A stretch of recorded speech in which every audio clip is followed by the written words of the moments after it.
I'm Rija Nair, Research Associate at the Institute of Chinese Studies, New Delhi. On behalf of ICS, let me welcome you all to the ICS book discussion. On Spotlight today is a much talked about book this year since its release in March, The Comrades and the Mullahs, China, Afghanistan, and the New Asian Geopolitics, a book that traces various contours of China's relationship with Afghanistan, especially in the backdrop of the US withdrawal from the country. We are joined here by the authors, Mr. Ananth Krishnan, who is China correspondent for the Hindu, and Dr. Stanley Johny, who is also with the Hindu as the International Affairs editor. They will be discussing the book and also touch upon broader issues such as China's Belt and Road Initiative and its engagement in the region in the context of China's relationship with Afghanistan.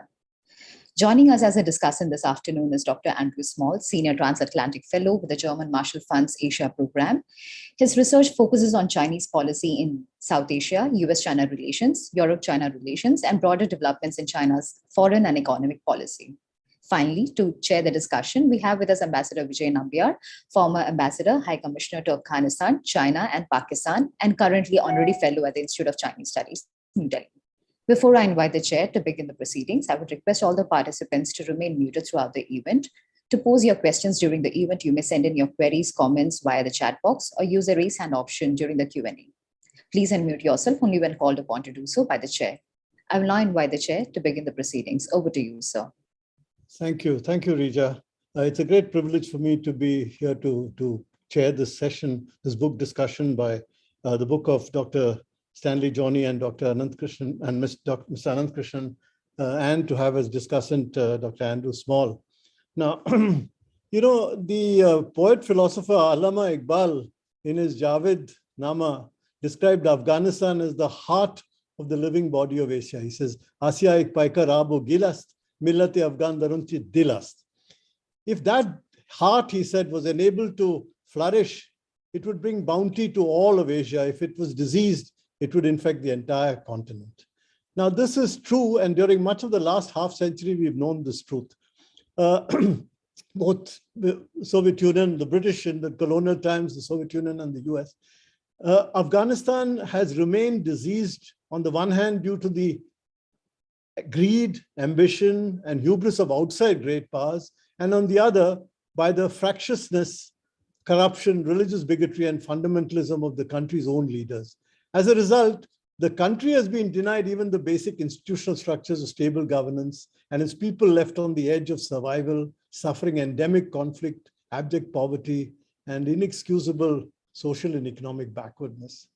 Now, the latest outside power to be drawn into the vortex of Afghanistan in the light of recent developments is China.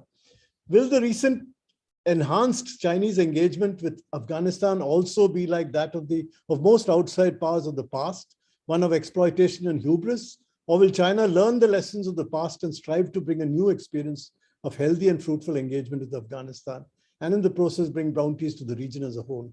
I assume this is the subtext of the new book by Ananth Krishnan and Stanley Johny. The subtitle obviously says China, Afghanistan, and the New Asian Geopolitics. Let me go back a little with your indulgence. More than 30 years ago, from 1990 to 92, I served as India's ambassador to Kabul. I was in touch with President Najibullah during the critical moments of April 1992, when the UN had decided to airlift him out of Kabul to India. I was the last non-UN diplomat to speak to him on the phone before he left, and the first to talk to him when he was back in the UN compound.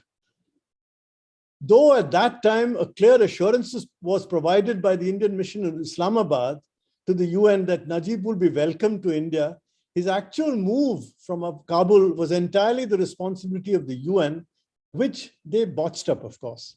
Now, what must be underlined here, just one point I might make, is that there was never any agreement by India for any joint UN-Indian action to forcibly exfiltrate Najib from Kabul to India during those confused and complicated times. One additional point which I must make was I was also Dean of the Diplomatic Corps in Kabul at this time. This was the time when the Prime Minister of the country, after the Peshawar Accord, etc., had come, Gulbuddin Hikmatyar was bombing the capital of his own government from outside the capital. It was my responsibility to arrange the expatriation of the diplomatic families, mostly wives and children, out of Kabul, in the end of July, around June, July, even while the Prime Minister was violating the word given by the government and bombarding his own airport. In fact, this details have been chronicled in an ICWM monograph. I won't talk about it, but it was about the most anxious moments of my diplomatic career. And in fact, the evidence of the bombed IL-62 Russian aircraft was there for several months in the Kabul airport. In fact, for several years. There is some talk today of the similarity of the situation of Kabul existing prior to the Mujahideen entry into Kabul and the present situation just before August 2021. In the early days after the Doha Accord, there was also some interest in the reconciliation ideas mooted by President Najib. Clearly, this was entirely chimerical because as could be seen from the events after August. Despite the transitional proposals worked out by the UN, once the Mujahideen came into the capital, they forgot everything else. And Mujahideen was the head, and rival factions took over different parts of the city, and there was prolonged confusion and instability. What we see today, or what we have seen after August 2021, is not very different, except that the fighting against the Taliban is perhaps much less reported about. It's probably still in some kind of flux. But it's really plus sa chance, plus c'est la même chose. In discussing this book, The Comrades and the Mullahs today, I feel we might consider, among others, three questions. First, what is the continuing salience of jihad in the region today? And how far can the Taliban sustain its hold on power without continuing to regard Islamic militancy as its principal raison d'etre? Related to this is a second question, that is, what will Taliban 2.0 need to do to ensure peace, harmony, and institutional stability within Afghanistan? Will it be able to summon the political will, unity of purpose, and national coherence to achieve this? A third question would be, how realistic is the prospect of China and Pakistan effectively establishing a condominium in Afghanistan within the framework of the BRI and CPEC projects in order to achieve China's geo-economic and geopolitical grand strategy in the region? Now, ever since the 1980s, of course, it is true that the target of the insurgency has always been at that time it was the godless Soviet occupation regime and its surrogates. And while there were differences between the jihadi factions based on tribal, sectarian loyalties, the strong cementing force was Islamic fundamentalism. And despite the fact that they had this, the ISI had strongly helped this. In fact, it encouraged this because it diverted attention from any irredentist Pashtun nationalist claim across the Durand line. Now, but once the Mujahideen entered Kabul in the past and even now, fierce fratricidal conflict broke out. Muhammad Shah Massoud then was occupying Kabul as defense minister. Now, in the 90s, meanwhile, a different kind of movement had grown inside Pakistan from three mosques, that is, three seminaries, Binori Mosque in Karachi, the Darul Uloom Haqqaniya in Akora Khatak, and the Ahle Hadith Markaz in Muridke, mainly the first two, where a new breed of Islamic fighters, eventually known as the Taliban, came in. And they were trained under the watchful eyes of the ISI. And these people subsequently successfully subdued local warlords. And by 1996, they had seized Kabul. But once they came in, the same thing happened. They combined the strict religious ideology with the social code of Pashtunwali, created a repressive regime, and there was major resistance from non-Pashtun ethnic groups, the Tajiks, Uzbeks, and Hazaras. The outlook of Taliban, one, does not seem to have changed. Did not change. I mean, the Taliban, too, as it were, does not seem to have been very much different. It seems to be that even today, many middle-level battlefield commanders are as hardline, or if not more, and more plugged into the global jihadi networks than the older national provincial leaders. This brings me to my second point, that is, will the Taliban be able to provide credible governance? Now, at least from what happened in August 21, on the 26th of August, 2020, this year itself, last year, that is, the incident of August 26th punctured any expectation of any change in that kind of expectation. But the Taliban have been trying to give to the world an impression that it is changing, but they have limited technocratic capacity, and they're not willing to even take in the kind of expertise from international NGOs or from the local population. In fact, most of the local experts and technocrats are actually leaving the country. The Afghan ban on poppy cultivation in April seems likely to drive the rural population into further poverty.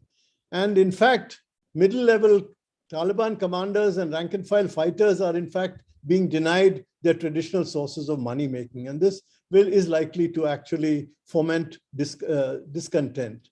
The Taliban has, of course, asked China to invest and expressed its willingness to join the CPEC. But understandably, China is cautious at the moment. It is clear that China has depended a lot for working its relationship with the Taliban on Pakistan.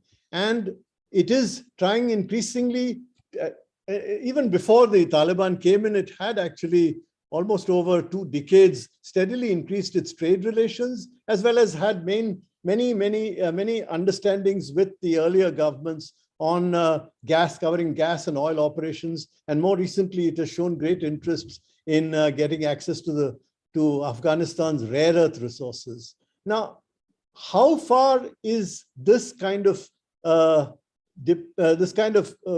cooperation partnership between China and Pakistan going to work in the future? It is clear that there are differences. Is there a possibility of contradictions developing? That may not be, but how far is the Chinese and Pakistani partnership going to work? There's an interesting binary here. Pakistan mostly depends for has always actively supported pan-Islamism. It does not seem to be encouraging the growth of nationalist or nationalist kind of sentiment inside. It has actually promoted tribalism and ethnic separateness. Whereas this is anathema to China. China would want to build a strong development agenda and build strong nationalist political institutions in order to further what they call a win-win cooperation and a community of common destiny, making Afghanistan, as it were, a major central point for both its BRI and its CPEC projects. We are therefore faced with a very interesting, the Chinese have a popular phrase of sleeping in the same bed and having different dreams. I'm not sure how this will work out as between the Chinese on the one hand and the Taliban, and the Pakistanis on the one hand and Taliban. It is clear that the military establishment in Pakistan has recently been stressing the adoption of geo-economic sort of vision for the future. How long, how far that will go is something which we'd like to know. I think we have before us an excellent opportunity to examine these questions today. And without further ado, I will ask Dr. Stanley Johny to make his presentation of the ideas of this book. Go ahead, Dr. Johny. Thank you, Ambassador, for the insightful remarks. Very thanks to Institute for China Studies for organizing this event. Nice to meet you, Dr. Andrew Small again.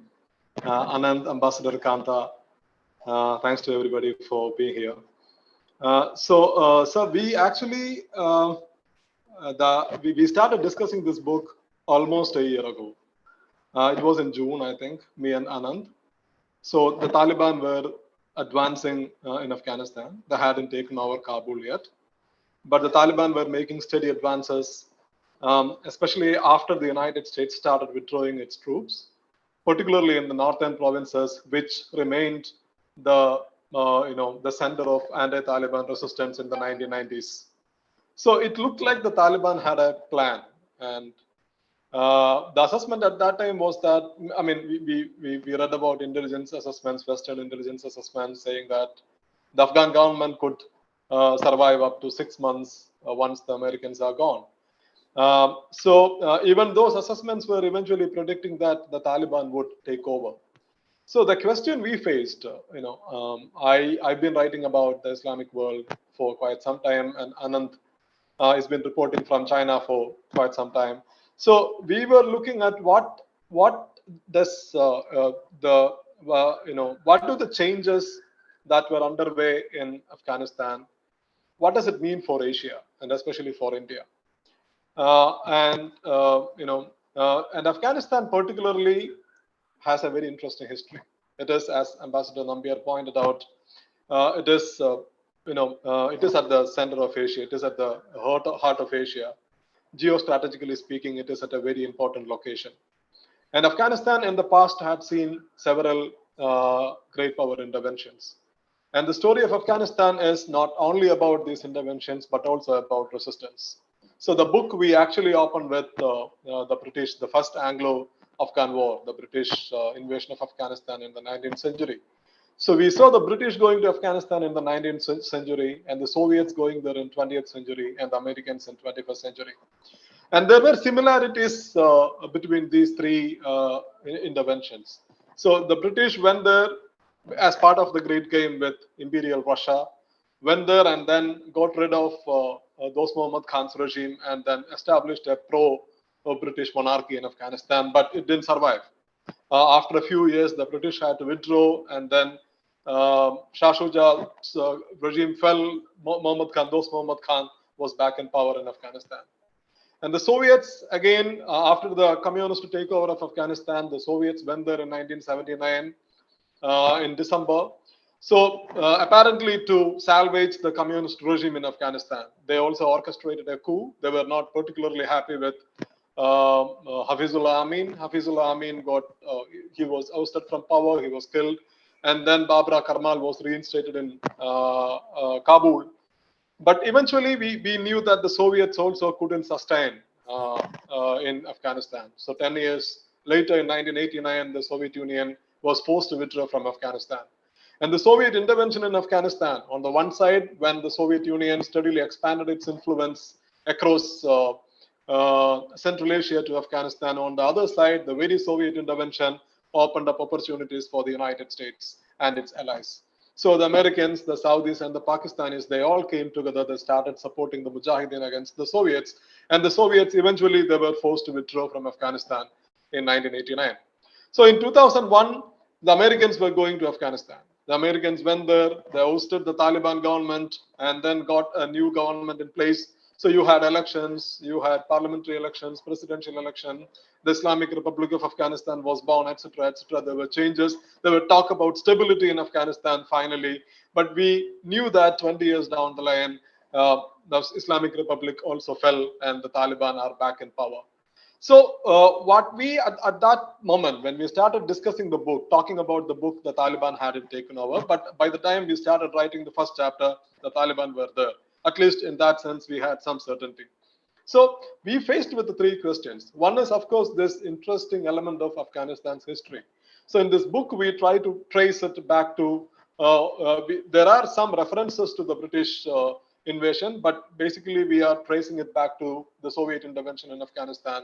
So how, or what led to the rise of the Mujahideen and what role the United States and other regional players played in Afghanistan during that period, and why the Soviet Union was forced to withdraw from Afghanistan.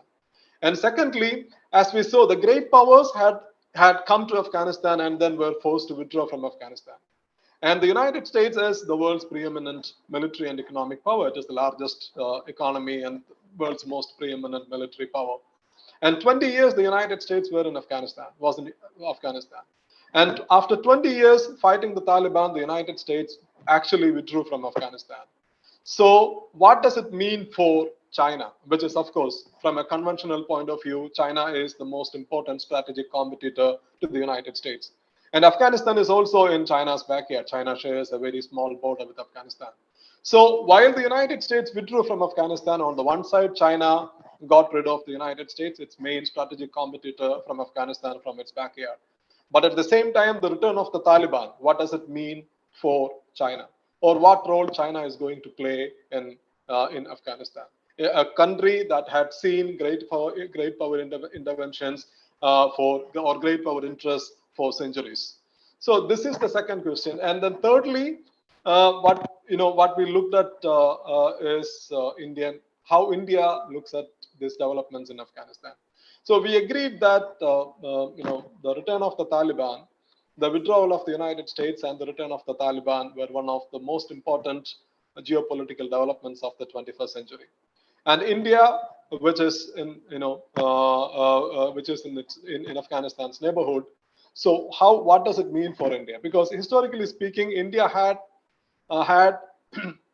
friendly or not so hostile regimes in Afghanistan, except the 1990s, the Taliban period. So India had seen regimes falling in Afghanistan, new governments coming up. India maintained consistent engagement with whoever is in power in Kabul, whether it is the monarchy or Dawood Khan's republic or the communist regime, or even the Mujahideen. The Mujahideen was formed after the Peshawar Agreement. India was not very certain on how to go forward, but eventually India decided to engage the Mujahideen government as well. But this Taliban period was the only period where India was completely cut off from Kabul. So now, after investing heavily in Afghanistan over the last 20 years, after cultivating very strong ties with the Islamic Republic of Afghanistan, India saw from Afghanistan's neighborhood that the government crumbling and the Taliban returning to power, aided by Pakistan, and a Taliban regime that is keen to engage China. And China had also extended an invitation to the Taliban's leader, Mullah Baradar, well before the Taliban took over Kabul. So what is the view from India? So this book is practically divided into three parts. So initially we trace Afghanistan's history, or what does it tell to understand Afghanistan's present. And then the Chinese role, which Ananth would be in a better place to explain. And then lastly, we are writing about how India looks at the whole issue. So this is how the book is this is how the book is structured. So this is a very early book. We wrote the book in some 6 to 8 months after the Taliban took over Afghanistan. So this is we are looking at the contemporary history and then try to reach some conclusions. So that's how this book was born. I'll stop here. We'll like to listen to Ananth, and then we will answer the questions. Thank you very much.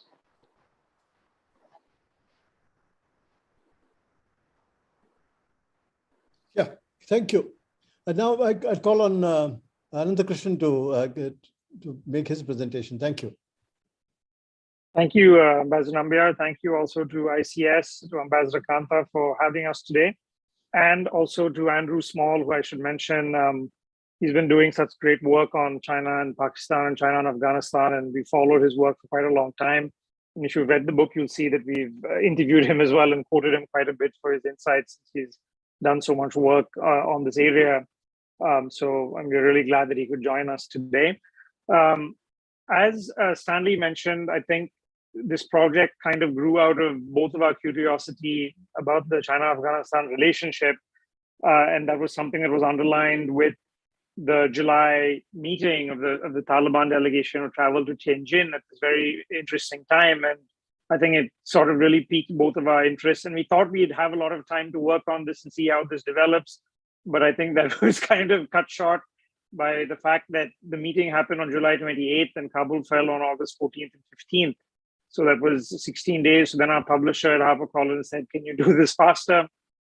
And I would underline what Stanley said. This is very much a starting effort. And it probably would have taken only 2 journalists who were foolhardy enough to write about it at such an early stage. But we also wanted to bring attention to this relationship, especially to an audience in India. And whether it's scholars or others were focusing on this, and to a wider audience as well, because we thought it was such an important relationship as far as India was concerned. But maybe we focus so much on China-Pakistan, on India-China relations, this was something that hadn't received as much attention. So that was kind of our effort to at least start a conversation on this. As far as the China part of this book is concerned, we try and give a brief overview of the past. There's a very old, interesting history going back to, of course, Xuanzang, traveling on the old Silk Road to what is in modern-day Afghanistan. You have the Buddhas in Bamiyan, and actually some of Xuanzang's writings provide till today provide some of the most interesting histories of Afghanistan of that time. And we look beyond that. We look at China's engagement with Taliban 1.0, its concerns, the things that went wrong, and we try and go beyond the bilateral to kind of looking at how developments within China, and specifically in Xinjiang, affect the way it looks at its western frontiers and the regions beyond that. And more broadly, the kind of glaring contradictions that kind of come up when you look at China dealing with the Taliban and engaging with the Taliban, while on the one hand, everything that's been going on here in China in terms of the Communist Party's very uneasy relationship with Islam, the way it deals with terrorism, and how that might impinge on how China deals with Afghanistan in particular, and with the Muslim world more generally, more broadly. So obviously that's quite a broad scope. So what I'll do in the next few minutes is kind of limit my remarks to China and the Taliban and its evolving views of the Taliban, which is one interesting facet of the book. Afghanistan was actually one of the first countries to recognize the PRC in 1950. They had diplomatic relations established in 1955, and one of the early developments was signing a border agreement to settle the China-Afghan boundary. And in fact, on the same day that they signed the provisional border agreement with Pakistan, in March 1963 was when they both decided to enter into formal talks. And it didn't take them very long to do that. And by November of that year, they signed a boundary treaty in Beijing. And I think the general consensus was it somewhat overall favored Afghanistan, largely following the 1895 Britain-Russia boundary agreement. And one of the takeaways, of course, was China gave up its claims to the Wakhan corridor. Fast forward 15 years, you of course had the Soviet occupation of Afghanistan, which took place in the midst of difficult Sino-Soviet relations. And that was one important sort of calculus for Beijing in terms of looking at the security of its western borders and what it meant for them to have the Soviet Union come in there at a time when, of course, there were so many difficult issues between Beijing and Russia. And in fact, Beijing also would jump into efforts to support the Mujahideen against the Soviets, and you had the PLA helping train Mujahideen fighters in Xinjiang, which is something that's hard to imagine today, and of course funneling supplies as well across the border. Now, fast forwarding again to 1996, it's interesting now when you look at how China reacted to the return of the Taliban, to go back to 1996, to see that the Taliban coming to power was something that hardly inspired Beijing's confidence. They were very concerned about the Taliban's links to extremist groups. I think that's a concern that still persists today, even if they're not talking about that very much. Especially groups that were active in Xinjiang. And I think there's lots of information that came out about Uyghurs who were in Afghanistan at various stages over the last 20, 25 years, and perhaps are still there. And their very sort of initial outreach was in many ways motivated by security concerns rather than anything beyond that. It is useful to compare for many reasons how they reacted 25 years later, which I think reflects not only the changed global situation and how the Taliban is perceived by many countries and the differences from 1996 to China's own changing ambitions as well, and the fact that and its own changing sense of its place in the world. And I think two sort of concurrent trends are important here. One is, of course, America's exit and its growing sense of wariness of trying to sustain its project in Afghanistan. And that kind of coincides with Xi Jinping coming to power in 2013, the launch of the Belt and Road Initiative that same year in its first year in office. And of course, the BRI was the most notable sort of effort as part of China's wider new neighborhood diplomacy, something that Xi Jinping focused on. And that kind of dovetailed with Ashraf Ghani and this push for infrastructure projects that they wanted at the time. Ghani actually chose China to be his first overseas visit, and something that I remember covering when I was in Beijing at that point of time. And he made this declaration, which I think made headlines back then, of how they saw China as a partner in the short term, the medium term, the long term, and the very long term, as he put it at the time. And China actually would remain quite closely in touch with Ghani until the very end. And it was not the case that they backed the Taliban against him. And even though the July meeting before the fall of Kabul got a lot of attention, as we also mentioned in the book, a couple of days before that, Xi Jinping was on the phone with Ghani. And I think as people have argued, including Andrew Small, who's present here, I think you can argue that China may well have preferred an outcome where you had some sort of arrangement where all these parties were involved and maybe power was shared, rather than a situation as in now where they're completely beholden to one party, that being the Taliban. And I think there were two noteworthy messages that Wang Yi conveyed to Baradar when they met in July in Tianjin, which I think still reflect China's broad approach to Afghanistan as well as its concerns.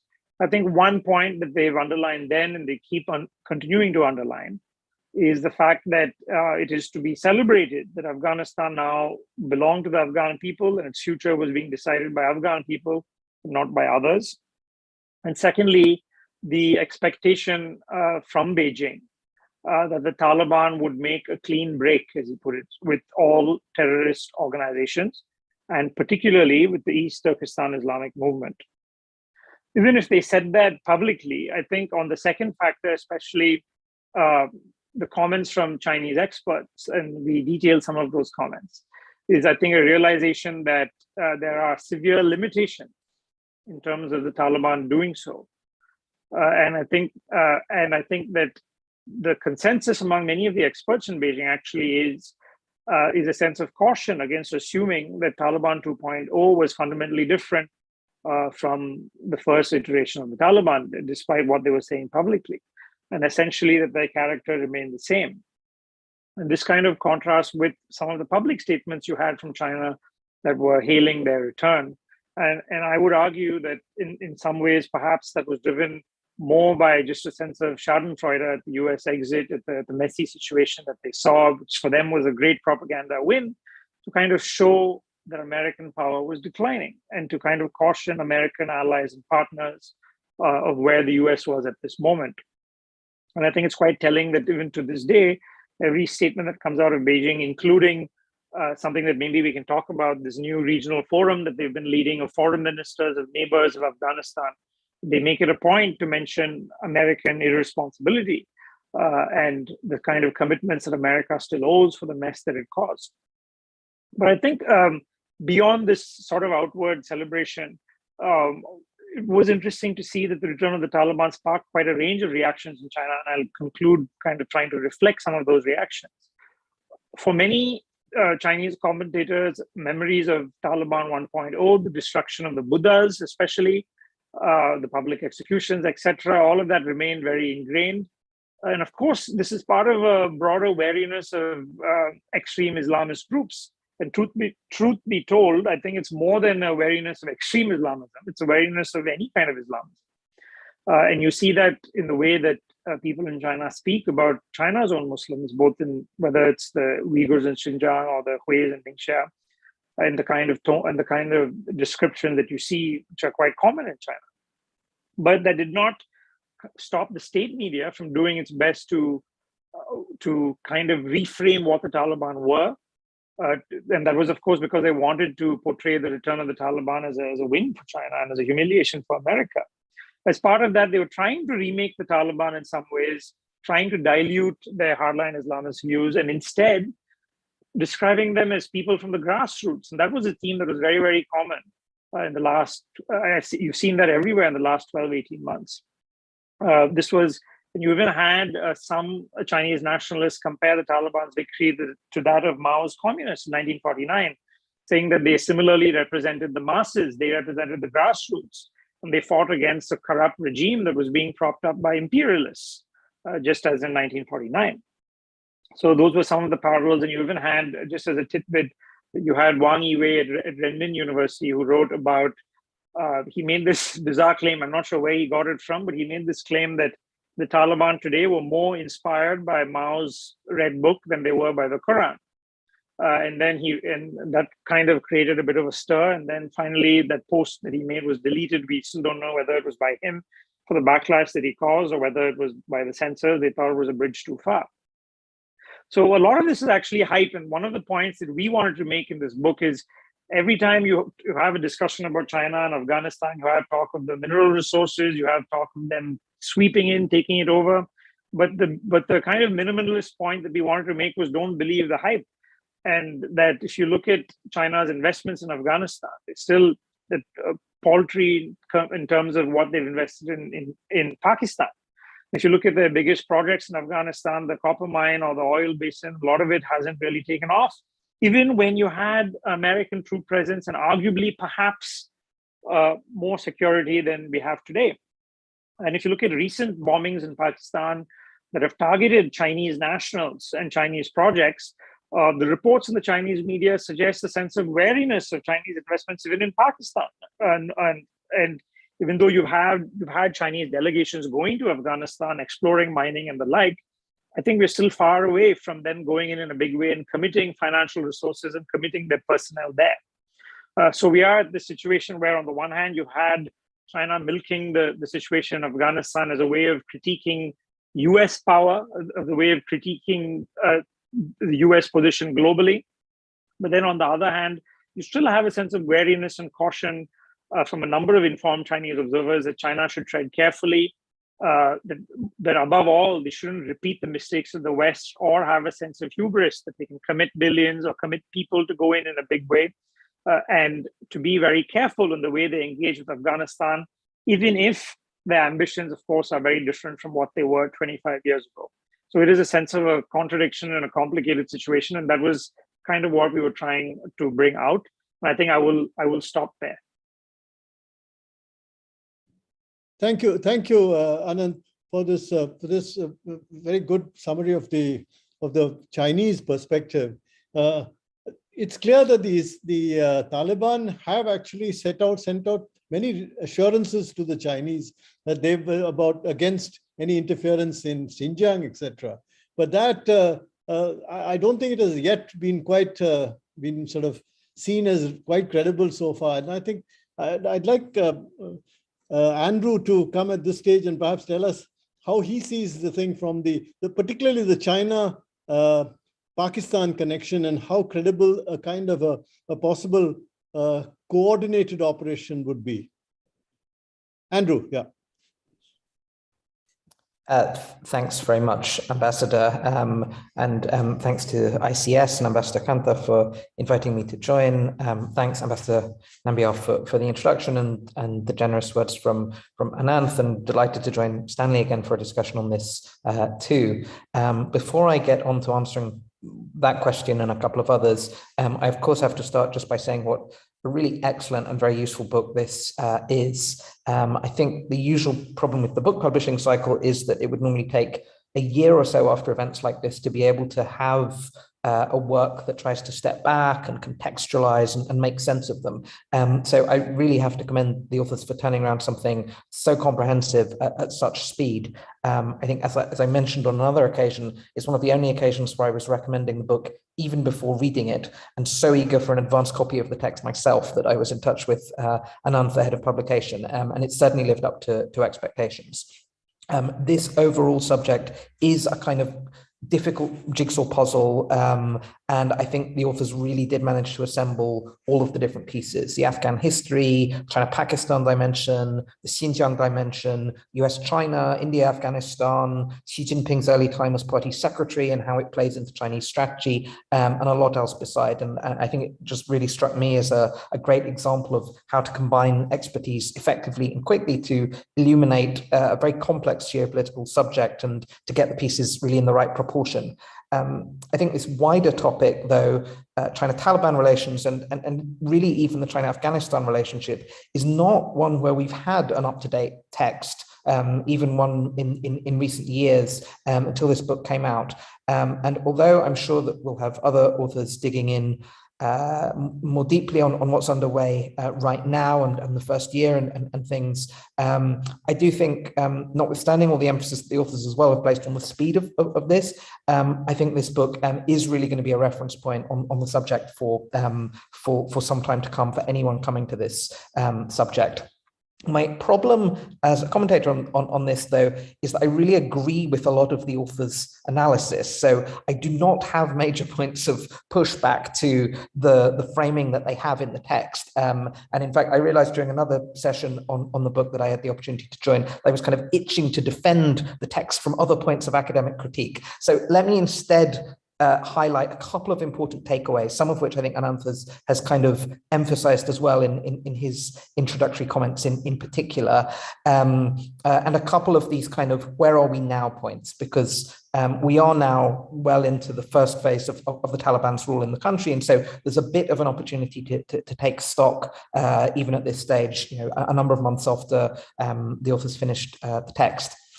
So first of all, as Ananth did again in his introduction, the authors have emphasized a degree of caution about China's approach to a Taliban-run Afghanistan. And I think this really has been demonstrated so far quite fully in practice. There's been no rush to recognition, no rush of new investments yet, and no rush to finance the government in other ways, which could theoretically have been possible, even if we know that China doesn't provide large volumes of aid. They would have had methods that they could have used to provide financial support to the new government if they wanted, and we haven't seen that yet. We've basically been in a really extended wait and see period in which they're sizing up how the Taliban rules, how the Taliban handles the most important issues to them, some of which the authors highlight in depth in the book, and what the security conditions in the country really look like, not what they look like in a kind of lull immediately after taking power, but over a longer period of time. And on that point in particular, I think after a little period of cautious optimism on China's part, INAC, as an example, substantially easier to get to the copper mine in the last few months than it was in the preceding few years. That's certainly the case. But I think the recent spate of ISIS-K attacks will be causing some concern. And I think, as the authors also emphasize in the book, there's going to be an even greater anxiety about what's happening in Pakistan, which the Chinese see as enabled by the permissive political and security context in Afghanistan. This has been the worst set of attacks on Chinese targets in Pakistan since the 2000s, involving both Baluch groups and the TTP. So although there are some early indications that the Taliban have restrained any activities by TIP, ETIM, certainly not handing people over, but restricting, I think, even their propaganda activities so far. I think the early assessment on China's part will be that, although it's certainly not the Taliban coming to power alone that's led to this deterioration, China's most important investments in the wider region, CPEC, are now facing a far more adverse set of conditions than they have since the venture started and even for a number of years before. And that's going to have a very important conditioning effect on how China looks at the overall framework that they're dealing with here. There's a point at the end of the Pakistan chapter in the text where the authors quote Zhang Chunxiang, a former ambassador, saying that a foreign country, one that everyone knows, has been responsible for some of the attacks in Gwadar. And Gwadar alone, the situation has deteriorated quite notably in the last period of time. My sense from the Chinese side is that this is generally only partially believed. I think there are certainly concerns about the role that external actors play in targeting Chinese personnel and assets, but I think Beijing sees plenty of blame to go round and is well aware that various of these groups have their own reasons for attacking them too. At present, I'm very curious at which point this is going to have a chilling effect on Chinese projects. In the past, Beijing has threatened to pull their people out if they're not confident in the security situation in Pakistan. And we're in a very delicate period with this now, after the Dessau attack, which the authors do cover in the book, and this most recent suicide bombing in Karachi at the Confucius Institute. Very rare that there are these successful attacks on Chinese targets. We've had also now a series of announcements from the Taliban on girls' education, on face covering in public, that take the Taliban, I think, further away from international legitimacy, and I think will strengthen China's concerns that the harder line elements in the movement have the upper hand. When we had that recent Wang Yi visit and the foreign ministerial that came immediately afterwards, I think there was a sense that China was trying again to kind of create pathways for some form of, if not necessarily recognition, then some normalization with the Taliban in the wider region at least. And I think the sense that I got after those announcements from certain people was that's been made harder right now. And if you look at China's economic situation at present, one of the external pressures they are of course facing is over the relationship with Russia and the question of how they handle sanctions, which has already seen a big capital exodus from the country. My sense is that they will not want to get on the wrong side of a round of targeting of Chinese companies or other entities, not just companies, by the US at just the point where they're really in the crosshairs. And so I think they'd want some strong guarantees from Washington if they were to think about moving ahead with certain forms of economic support in the country. The obvious way for them to do this, if they wanted to, would of course be by funneling money through the economic projects. And we do know in these early months that China's been negotiating with the Taliban, with the Ministry of Mines in particular, in some detail on INAC and the oil investments in the north. I think less so on lithium and some of these other things that people have been speculating about, rather on some of the pre-existing projects where they have relatively well developed apparatus kind of setups there still. But it leaves China in a slightly difficult spot. How far do they push ahead, despite some of the security concerns for their personnel, as a way of kind of maintaining this level of goodwill that they've built up with the Taliban, which they need to a certain extent for the sake of these wider security interests vis-a-vis TIP, ETIM, and potentially some of these security threats in the wider region? Or how long do they keep spinning this out? And how long are the Taliban willing to do that in the talks before they start to lose confidence that China is the great economic hope, which, as well as the kind of Pakistan relationship, has really underpinned a lot of the goodwill that you see there on the Taliban side. Now, in theory, China can channel money to the government there without moving ahead on the ground with projects. But I think it's quite clear that Taliban are also looking for jobs and economic activity around the mines, not just cash. I think it's still clear China's able to deal with the Taliban pragmatically, but they don't trust them. That's certainly the case for some of the reasons that Ananth mentioned, but they're aware that there's some value implicating them, and I think it's going to be interesting in the period ahead to see what that looks like. We know the history of financing and arms supplies that we've had from China to the Taliban, even when they were in exile in Pakistan. I think the authors do helpfully cite a number of Chinese analysts, including those in government on the Chinese side, who've been really steeped in the experience of the last few decades, from the support to the Mujahideen in the 80s to some of these efforts to get economic activities up and running under the last government, with really at the time full US backing after a certain point.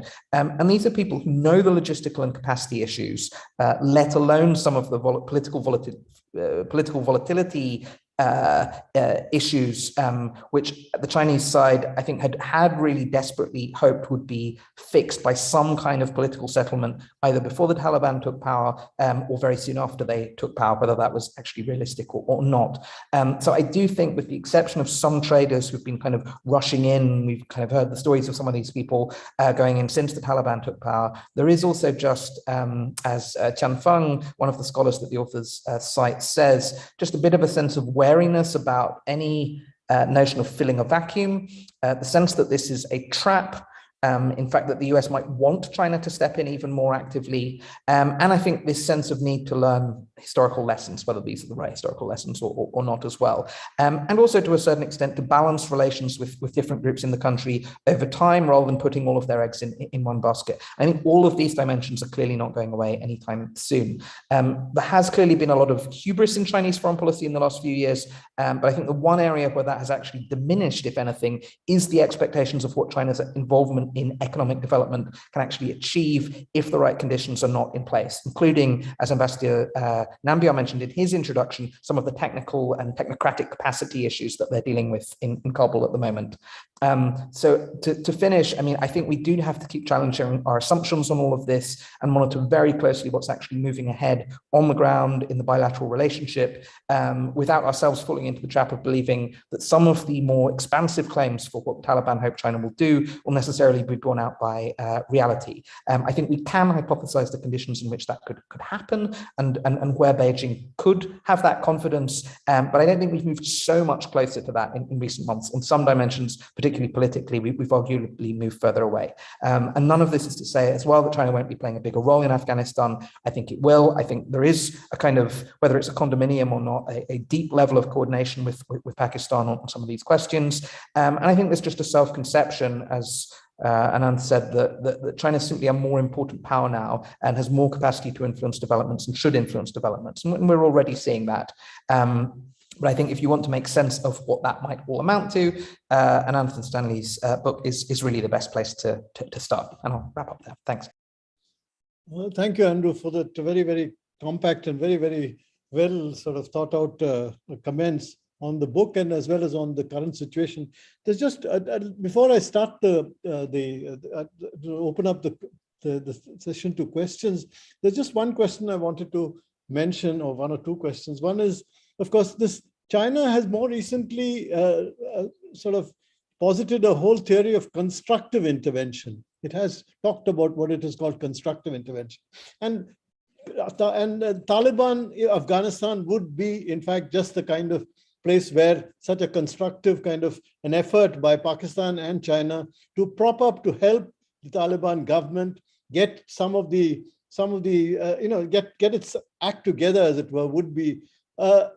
Recently, during Wang Yi's recent visit, he's particularly sought out and met the army in discussing. And I don't know whether there's an Afghan angle to this. This is just before the fall of the Imran Khan government, and whether or not there will be a sustained effort by both Pakistan and Afghanistan, and China, to try and build capacity through some kind of a, not depending on Western international NGOs, but trying to build capacity inside Afghanistan. Do you see anything like that happening? One. Second question is about the involvement of Central Asian countries in this larger project. But there have been meetings of the regional countries as a whole, mainly on connectivity issues, but more on stabilization. Is there any possibility? Tajikistan is perhaps the only one who is very worried about the implications of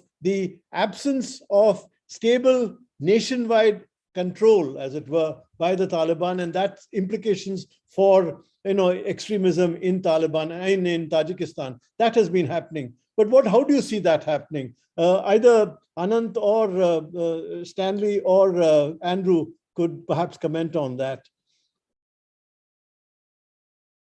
Ananth, would you like to? Sure, thank you. I think two really interesting questions, and both we've been following and are quite difficult to answer because it does seem to be fluid on both questions that you raised in terms of both China's willingness or capacity to step in, at least in terms of economically, as what you said, constructive interventions. I think that was also mentioned with this, this new global security initiative that Xi Jinping has been putting out. There's a global security initiative and a global development initiative. And would this be an interesting test case for them to kind of actually demonstrate and flesh out what these initiatives are? And I think that both these are linked in the sense that this forum that they've been quite active in propagating, this foreign ministers of neighboring countries of Afghanistan. which include all the Central Asian countries and Pakistan and Iran as well. And I think China and Pakistan seem to be taking the lead in getting this forum up and running. So far, it hasn't really, besides the meetings that they've done, they've been quite limited amounts of money that have been pledged. There hasn't been anything very ambitious so far. And one point that I didn't make, which is one question mark, which is kind of hanging above all of this, is the current domestic situation here in China, which I think is very uncertain, actually, in terms of the effects of the zero COVID policy. I don't think it's transient. I don't think it's something that may just last a couple of months and you may see a return to normalcy. If this is something that's going to lock China in for the next 2, 3, 4 years, which is going to have an enormous economic impact domestically, and it kind of makes it absurd to hear them speak about a community of shared destiny when they are the only major country that's kind of really putting up walls at the moment. And it also makes it very difficult to see everything that we've been talking about in terms of connectivity, in terms of projects, going out westward. I am wondering how it will all pan out when you're actually moving the other direction in China. And if the current state of affairs is going to last for a prolonged period of time, I for one, don't think there's any guarantee they're going to open up in the near future. How does this impact on how they're going to deal with their neighbors? This actually, we had a concrete example of this in terms of China-Nepal when Wang Yi visited. In fact, one of the things that came out was a lot of the projects that they were doing are delayed or aren't taking place. And actually, the Nepali side was complaining about things being held up at the border, about the complete stop to movement of goods across the border because of COVID controls. So I think it's an open question how that will go forward, especially when you have this, when the domestic situation in China is so up in the air at the moment and may be so for the next year or two at the very least. Well, thank you. Thank you. If I can perhaps, if anybody, if the others, if Stanley and Andrew would like to comment, fine. Otherwise, I'll raise some questions which Ashok has raised in the chat box. Would Ashok like to raise his hand and speak? Relay the question. Yeah. Okay. Go ahead. Oh, okay. No. Basically, first, thank you very much for 4 excellent presentations, including, brilliant opening statement of Ambassador Nambiar. I have a couple of questions. One about how China looks at India's role in Afghanistan. Our role clearly is much diminished today in post-Taliban Afghanistan. But earlier, we were exploring possibility of India and China working together to a limited extent in Afghanistan. We had this initiative on joint or coordinated training of Afghan diplomats in China and India. Has that approach run out of steam? Is China really ill-disposed or negatively inclined to countenance a larger role for India in Afghanistan? That was my first question. My second question is, to what extent China is in a position to take independent position or make independent assessment of internal dynamics in Afghanistan without looking at those developments through prism of Pakistan? Or is it still depending to a great extent on how Pakistan looks at Afghanistan? Who would like to answer that? Would respond to that? Would Andrew like to try to comment on that straight away? Sure. Let me comment on that, particularly the second question, and actually combine it with one other point on your questions to begin with. I think there was this long-running effort from the last Afghan government, actually going some way back, to try to demonstrate to China that yes, your relationship with Pakistan is important. Yes, you'll be dependent on them for intelligence and all of these sorts of things, but you're not getting everything that you need from them. There's things that are being held back from you. There's a zone of this that you're not being given access to. And essentially, we can help. We can demonstrate this to you. We can give you access to certain individuals, material, different things that will demonstrate that you need to be more than just reliant on Pakistan if you want to understand what's going on in Afghanistan, with a whole series of militant groups, what's going on with ETIM, TIP, all of these sorts of things.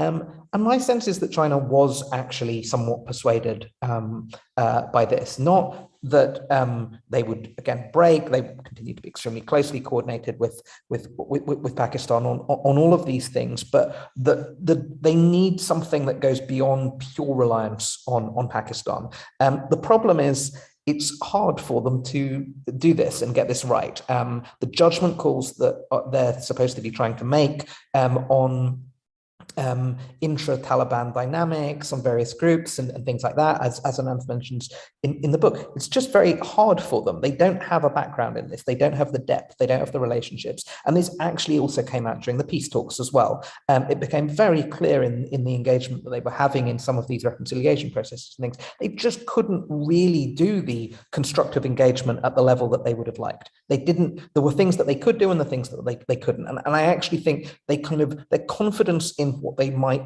manage, pull off in that, dropped over time. I think they had an earlier sense that, we're the new power on the block. We get on well with everyone. We have the Pakistanis that we can lean on when we need to. We can pull something off here. And I think that's dropped back. I think they've become more humble, if anything, about what they can achieve on this, and they remain dependent, I think, very heavily on Pakistan. But they will try and build up other channels, which include exchanges with a whole series of other powers, including India, including whoever else I think on this can actually help give them a fuller spectrum picture on all of this. And I think that's going to continue. But I think their confidence level in some of these judgments is just not so high, which still leaves them in this situation of some degree of dependence on Pakistan when it comes to a lot of these issues. Thank you, Andrew. That is very, very, very, very. It's very insightful. Now, let me ask Stanley to reflect on what Ashok has said. The second question: to what extent China is able to formulate its assessment independent of Pakistan? Is it still looking at Afghanistan through the prism of Pakistan? What is your sense of it? And secondly, a question by Omkar B, which says that a few months ago, China decided not to attend the NSA Regional Security Dialogue on the Afghanistan issue held in India, which made it look like China is on its own while engaging with the new Taliban. Why is that so? Oh, thank you, Ambassador. In between, I lost the network. That's why I was locked out. Also, regarding you pointed out Central Asia, I think Central Asia is also, it's now in focus after the Taliban returned to power in Afghanistan. Because, particularly because in the 1990s, Central Asia was at the center of resistance, the anti-Taliban resistance forces. Now, I think Tajikistan has already expressed its displeasure or its concerns about the conduct of the Taliban affairs in Afghanistan. And other countries, I think most countries in the region, they all have their own concerns about the Taliban. And they have adopted a wait and watch approach. And Tajikistan, I think it's not clear as of now how far Tajikistan will go in supporting the anti-Taliban forces. But the anti-Taliban fighting, I think, is picking up momentum, at least in the northern part of the Panjshir Valley, etc., etc. So we got to know about it recently. And also, we maintain in the book that it's too early to say whether the Taliban would be able to. The Taliban might look stronger this time.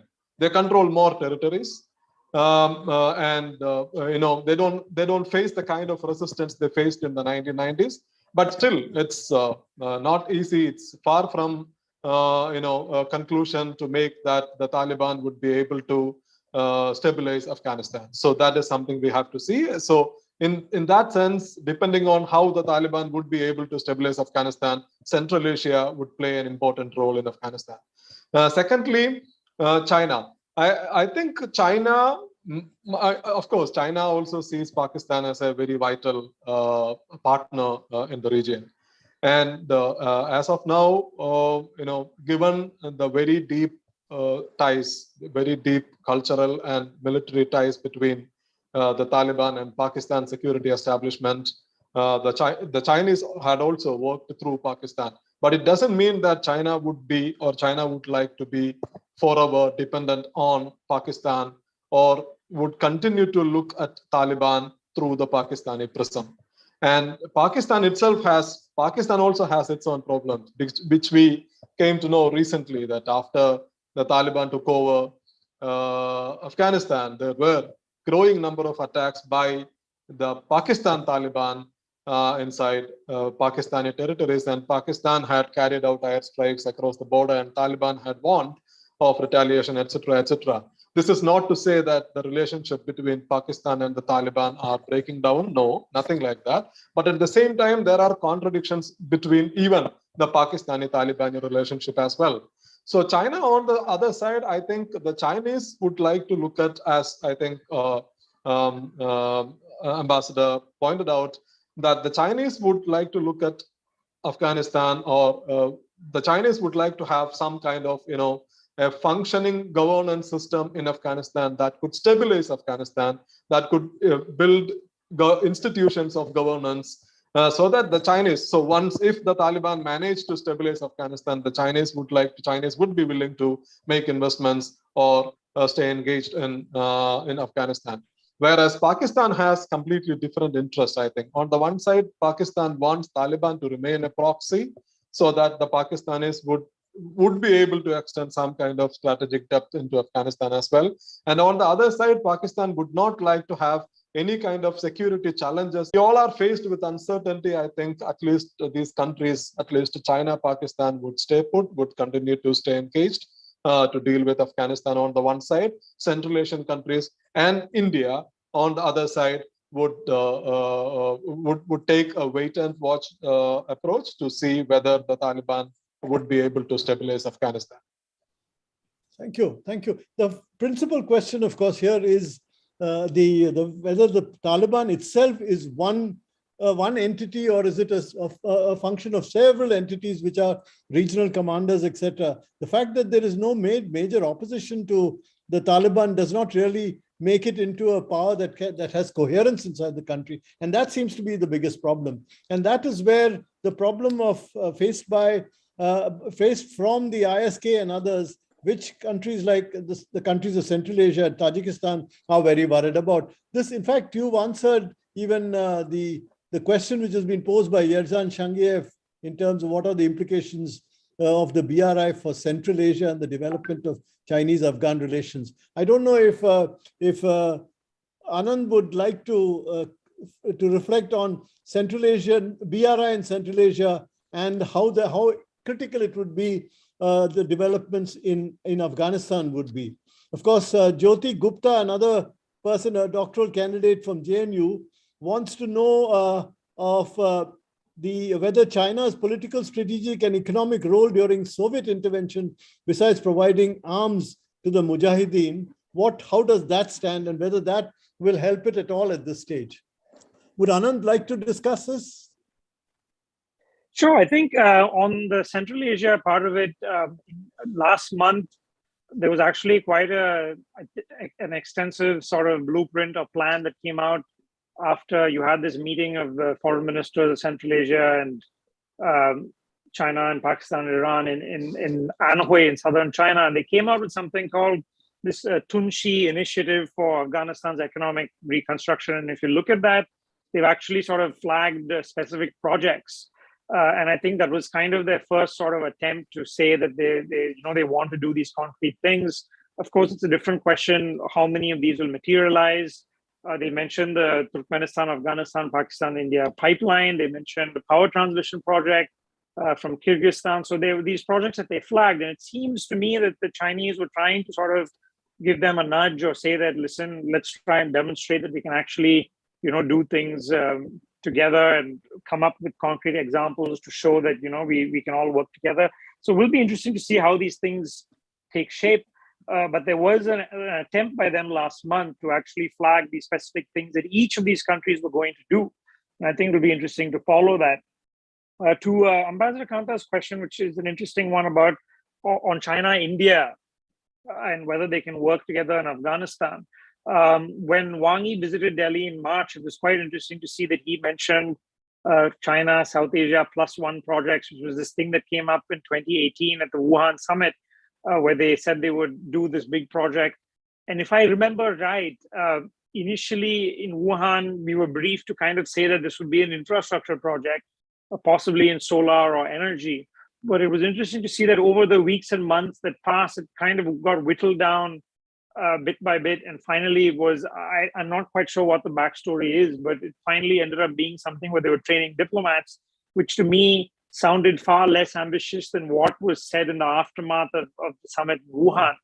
And now, I mean, if you look at the situation now, I don't think Delhi would be at all sort of enthused by Wang Yi bringing this up at a time when he is visiting in the midst of this unresolved LAC crisis, in the midst of India saying no business as usual, in the midst of India saying forget about normalcy and working anywhere when your troops are still on this side of the LAC.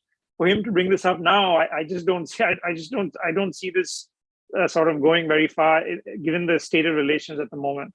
Thank you. Thank you, Ananth. We have Ambassador Suresh Goyal and Ambassadors Suresh Goyal and Yogendra Kumar. Suresh, go ahead.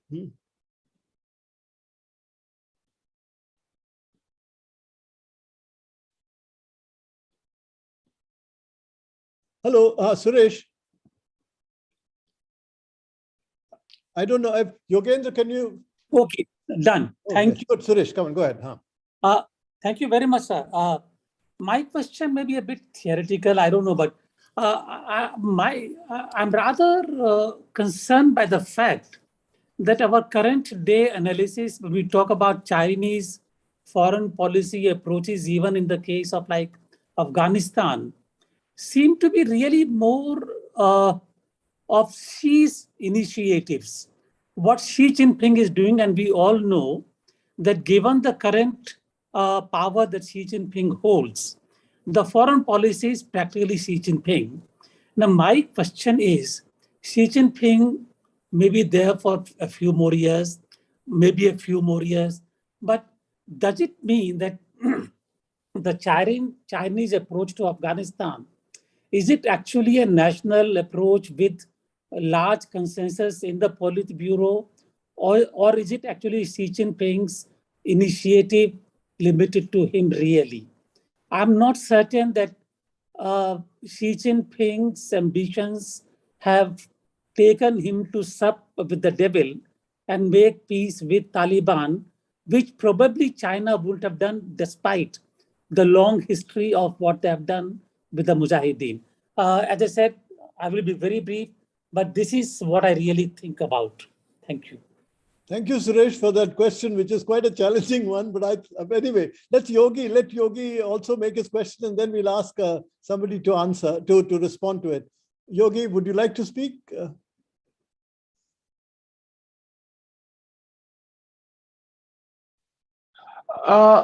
Thank you so much, sir. I think it's a very interesting discussion. I just have 1 or 2 points to make. One is that the relations between the Taliban and Pakistan have already become problematic at the very beginning. As we can see, the bombing going on, and the fact that I think even in Pakistan, there's a bit of a schism. Because if you remember, the DGISI who paid that made that post-haste visit to Kabul at the time of the government being formed, he became the kind of a poster boy for Imran Khan and Imran Khan's direction of foreign policy that is developing. So it could be actually some bit of a further internal schism, which might actually be, in a way, just below the surface. So that's one point as far as Afghanistan-Taliban are concerned, Afghanistan-Pakistan are concerned.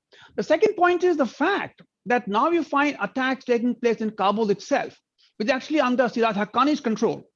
And of course, it is all being blamed on the ISIS-K, but the fact the matter is clearly a challenge to his authority. That might itself suggest that there is some internal crisis brewing, considering the fact that they are getting no money from outside. There's a donor fatigue internationally now that Ukraine crisis has taken over. So at this time, with no money and no recognition, the hold actually is likely to challenge very quickly. And you find, of course, the attacks on the mosque in Mazar, which was actually said to be by Uyghurs, for example, and the Chinese not quite sure where exactly the Uyghurs are, what they're up to. The second point regarding Central Asia is that when the Taliban took over, then is the Russians who actually came forward to give them assurance of security.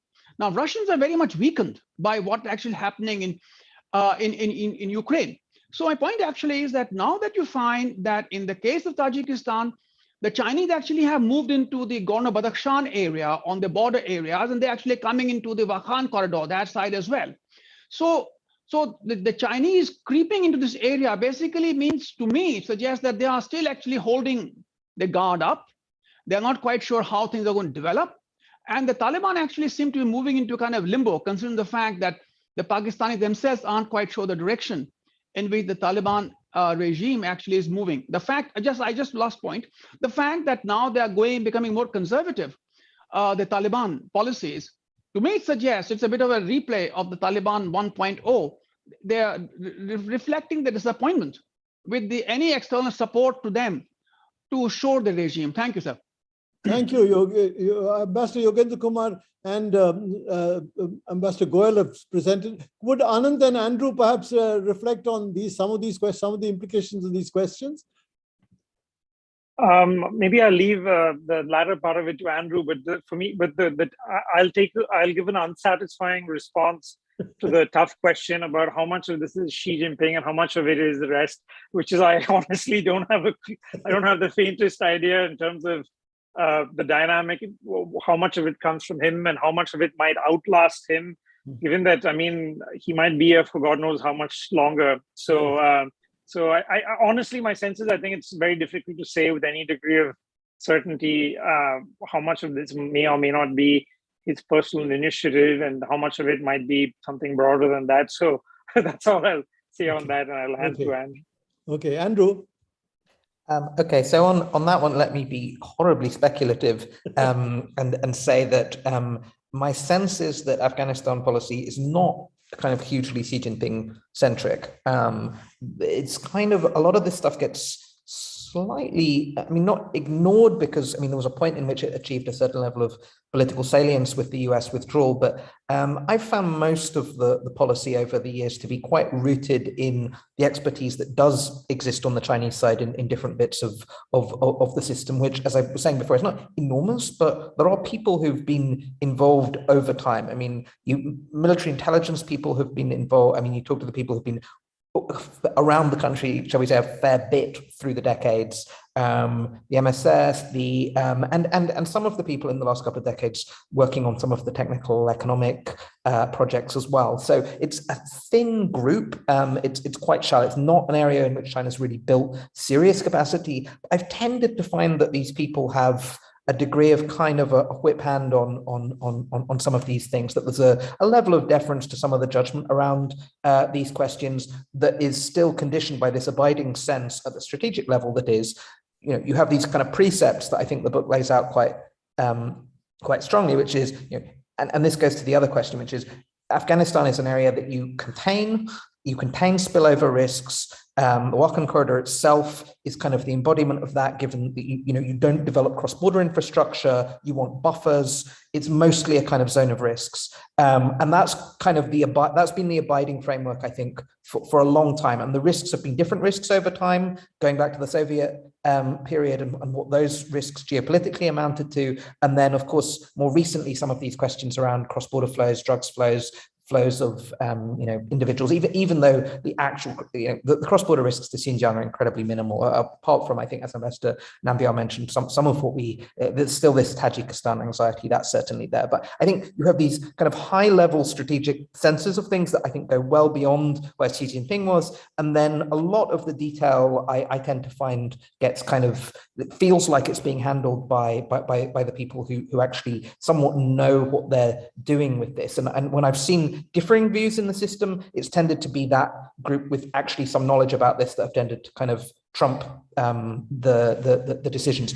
I say this with a lot of speculation because this is really trying to perceive this from the outside and all of these interactions over time when, I do not have access to the inside of that system. So take that with a pinch of salt. It's very impressionistic from all the people that I've interacted with, but the overall framework on this, there are other areas in which Xi Jinping is very deeply personally involved, and it feels like it's kind of on him what happens. I don't think that's true on very much that's been going on in Afghanistan. I don't think that's been his personal imprimatur on very much. So I see this more as almost kind of deep state policy on the Chinese side rather than something politically driven. Thank you, Andrew. That is, though intuitive, it seems also quite rational in the context of the evolving situation here. Now, there's one more question from Kedar Joshi from our YouTube channel. He says, what's the way ahead for India in Afghanistan? Should we seek the help of China or Russia to engage with the Taliban? After the Ukraine conflict, China seems eager like never before to engage with India. Now, this is quite a question, particularly, there has been, I think it has been answered by implication by Ananth, but would anyone like to take this on Ananth, would you like to? Stanley, maybe you want to jump in since I don't think, since you haven't, okay, you didn't get a chance to Stanley, answer. Stanley, one. yeah, go ahead. No. So it's not easy to say what India should be doing. But in the book, in the last chapter, we have actually discussed the different scenarios. So according to which we were advising that India has to readjust its policy. So I think we should do the same thing depending on the scenarios. So first of all, we don't know whether the Taliban are going to stick around, whether the Taliban are going to stabilize Afghanistan. That is the first important thing. So I think it would be a misjudgment if India just, like maybe other country, India jumps the gun and then engages the Taliban. That would be a misjudgment. While on the other side, India has its interest in Afghanistan. India had invested billions of dollars in Afghanistan. India had created some goodwill in Afghanistan. And in the 1990s, what India did, India created very warm ties with the Northern Alliance, and India continued to support the Northern Alliance. So I think there are different scenarios, whether there would be an anti-Taliban resistance coming up in Afghanistan. That's one question which India has to wait and see. Secondly, whether the Taliban itself would be able to stabilize Afghanistan. So I think depending on this, India should go through the regional players. What we say is regionalism is the key in the chapter. India has to work with Russia. India has to work with Central Asian republics. India has to work with Iran. So India has to find common ground in engaging or whatever, in adopting a policy to deal with Afghanistan of the tomorrow. Thank you, Stanley. That's absolutely. I think it's focused on some of the very specific outcomes that will come depending on that. Of course, one point I might, at the risk of delaying the discussion a little further, and that is about Iran. There has been, so far particularly the attacks on the Shias has been a source of some concern. And so far, Iran has actually only given warnings. There is a danger that if this continues, that they themselves have the capacity to actually respond. And particularly some of the units which were active in Syria and other places, the extremist Shia units could actually deliver fairly strong responses. And that could create a major sectarian conflict. What do you think are the possibilities of this kind of a conflict happening? Stanley, perhaps you may have an idea, particularly in terms of the developments in Iran. The Fatimiyun and things like that. Yeah. So what we know is the Iranians are extremely unhappy, as you pointed out. With the developments in Afghanistan. So initially they had tried to reach out to the Taliban. They had tried to create some kind of engagement with the Taliban before the Taliban actually took over. I think there were no room for any illusion once the Taliban announced the government, the all Pashtun all-man government.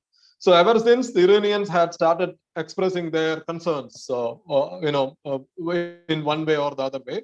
So which I was recently in Tehran and then was talking to the Iranian foreign ministry officials. And then they said in as many words that they don't consider the Taliban as the legitimate rulers of Afghanistan. And the Taliban, they say Taliban is a minority within the Pashtun community, and the Pashtuns themselves are not an overwhelming majority of Afghanistan. So it is a minority within minority, so which we look at them as an interim government, which should lead to a more conclusive political arrangement in Afghanistan. And if that doesn't happen, Iran says that we have our options. So what Iran would do, we don't know, but definitely the Iranians are not happy. So given today's situation in Afghanistan, what we can see is that the Taliban, fundamentally, the Taliban haven't changed a bit.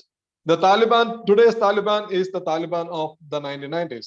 But the Taliban were keen to engage with the foreign countries like China or other countries. Taliban are ready to, because the Taliban, I think the Taliban considered that the reason they lost power in 2001 was not because of its domestic oppression or not because of its Pashtun tribalism, but because it harbored terrorist organization that angered the United States or foreign outside countries. So the Taliban are ready to engage the world outside Afghanistan, but the Taliban are not ready to change, not ready to make any concessions to different ethnicities, minorities, or women, or whatever for that matter. So that could create today or tomorrow problems for the Taliban, which is, I think, we have to wait and see.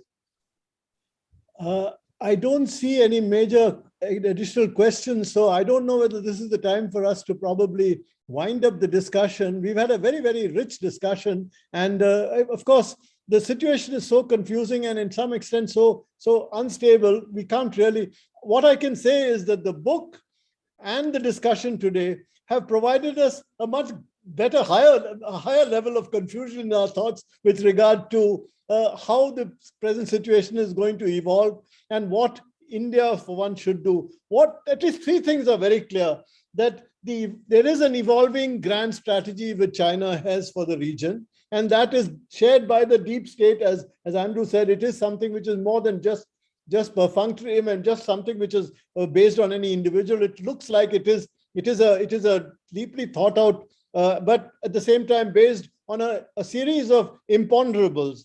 The second is that the control of the Taliban itself remains to be established, and therefore it's not very clear how much their control over the country as a whole, how their ability to unify the various factions will help them, in a sense, to have a stable government over a medium term. And the third, of course, is that while there are differences, while there are major, in a sense, anomalies in terms of perception on the Chinese side vis-a-vis the Pakistan side, there is no doubt there is a great degree of coordination, and that there is a basic understanding between them that they will serve each other's overall, and that they have a joint joint interest, and that they don't really contradict each other in any major way, despite the fact that, as I had mentioned that they seem to be, in a sense, working on pressing different levers. Pakistan, the lever of Islamism, and China, the lever of nationalism. But they do have some substantial common interests as they go along in this region.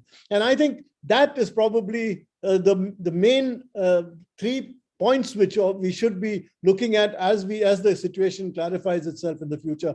Meanwhile, I think this book has provided us a very, very major set of parameters, such set of backgrounds, and a set of issues that have been discussed with such in a sense, with such nuance that it will serve for us. Serve as a major assistance to us to understand the situation, particularly in the coming months ahead. As you said, you've jumped the gun in a way by not waiting too long to see how things develop. But if you were to wait, you'll probably lose the front runner's advantage. And I think this has been a major advantage which you have by your book. I wish I've actually gone almost 3/4 of the book. I haven't gone to. I've flipped through the conclusions also. But I think this is a book which anybody interested in the region should read. Thank you very much. I'd like to thank the authors, Stanley, Johny, and Ananth for both the book and for the excellent kind of presentations they made. And Andrew, I think, for coming in as a discussant, you've actually enriched the entire discussion. Thank you very much. I'll now pass on the thing to Rija. Go ahead. Thank you, sir. On behalf of ICS, let me thank the authors for joining us today to discuss their book and for responding to all the questions from our audience.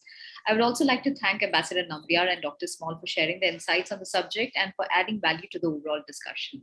The video of today's discussion will be available on the ICS YouTube platform. Thank you everyone for logging in and have a good evening.